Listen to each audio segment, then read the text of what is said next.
Hello, good evening students. Welcome to MIIT commerce classes.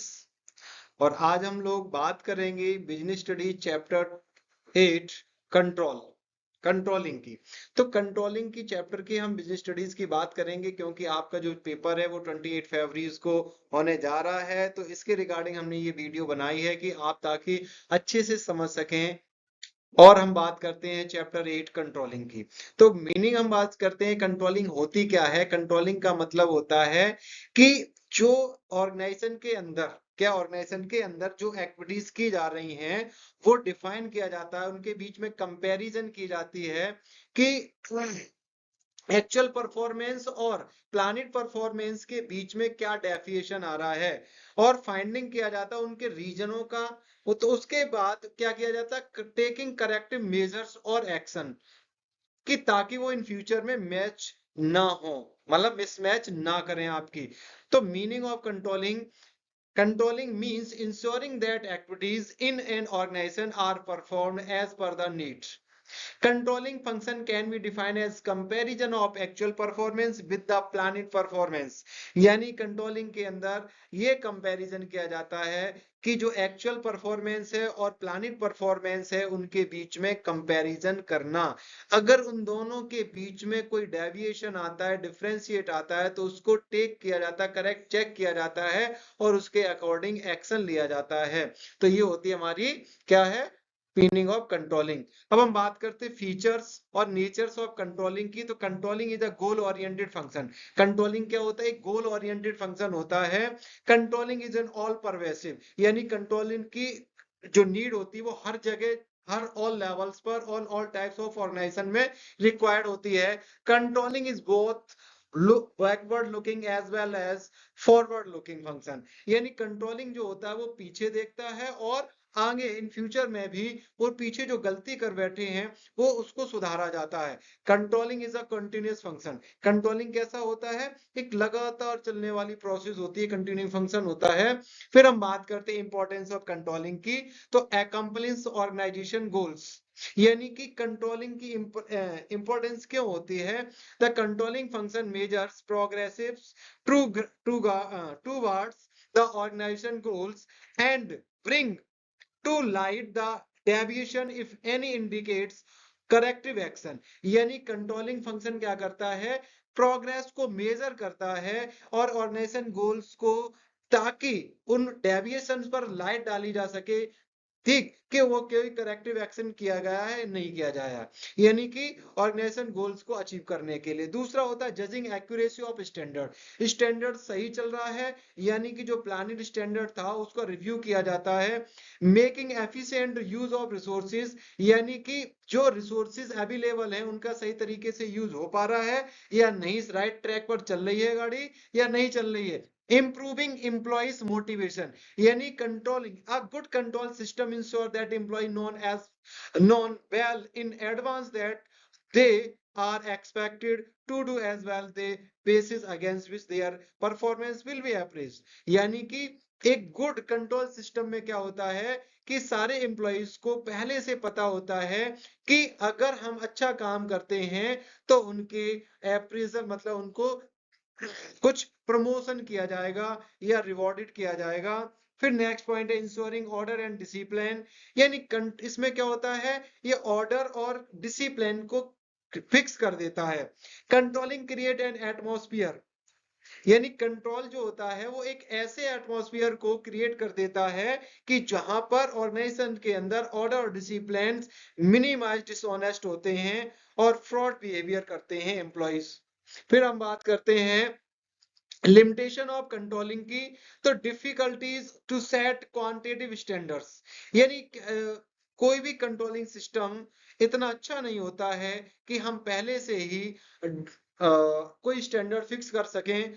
और दूसरा ये होता है क्वालिटेटिव स्टैंडर्ड जो होते हैं, जैसे control system becomes less effective when standards of perform can not be defined in qualitative terms. यानी कि जब हम किसी भी कंट्रोलिंग सिस्टम को क्वांटिटेटिव डिफाइन में नहीं टर्म कर सकते हैं, मैच नहीं कर सकते हैं, तो वहां पर बहुत डिफिकल्ट होता है। Little control on external factors, यानी कंट्रोलिंग जो होती है वो केवल इंटरनल फैक्टर्स पर कंट्रोल किया जा सकता है और आउटसाइड कंट्रोल पर हमारा कोई बस नहीं चलता है। Resistance from employees, employ obtain resistant control as it interference with their action and creates restrictions on their freedom, यानी कंट्रोल क्या करती है कि उनकी रोक लगा देती है फ्रीडमनेस पर, उनके अगेंस्ट में एक्शन लिए जाते हैं। कॉस्टली अफेयर्स, एक ये प्रोसेस जो होती है बहुत एक्सपेंसिव प्रोसेस होती है, इसलिए ये इसकी लिमिटेशन बन जाती है। नेक्स्ट पॉइंट है आपका relationship between planning and controlling. Planning without controlling is meaningless, यानी कोई भी प्लान करते हैं काम को तो सबसे पहले क्या होता है, उसके लिए कंट्रोलिंग जरूरी होती है। जैसे आपने टारगेट बना लिया कि हमें 90% एग्जाम में लेके आना है और आप रोजाना 4 घंटे मोबाइल पर लगे हुए हैं या फिर आप मूवी वगैरह देख रहे हैं या बाहर घूम रहे हैं, तो कंट्रोल यानी प्लान तो बना लिया लेकिन आप अपने आप पर कंट्रोल नहीं कर पा रहे, तो प्लानिंग मीनिंगलेस हो जाएगी। Similarly control is blind without planning, controlling कैसी होती है, बिल्कुल ब्लाइंड होती है बिना प्लानिंग के। If the standard are not set in advance, अगर स्टैंडर्ड पहले से सेट नहीं किया गया है तो managers have nothing to control it, यानी मैनेजर क्या कर सकता है कि इस पर कोई कंट्रोल नहीं कर पाएगा क्योंकि पहले से कोई एडवांस स्टैंडर्ड्स पहले से सेट नहीं किया गया है। Planning is perspective whereas controlling is evaluative, यानी प्लानिंग जो होती है is basically an intellectual process involving thinking and analysis to discover and prescribe an appropriate course of action for achieving objective।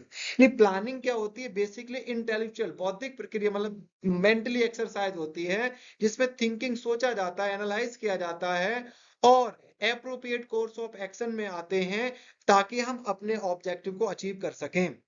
On the other hand, check whether decision have been translate into desired action, और जब उनको translate कर दिया जाता है according to action, desired action के according, तो वहां पर क्या होता है, कंट्रोलिंग इवेल्युएट की जा सकती है। Planning involves looking ahead and is called forward looking function, whereas controlling is backward looking function।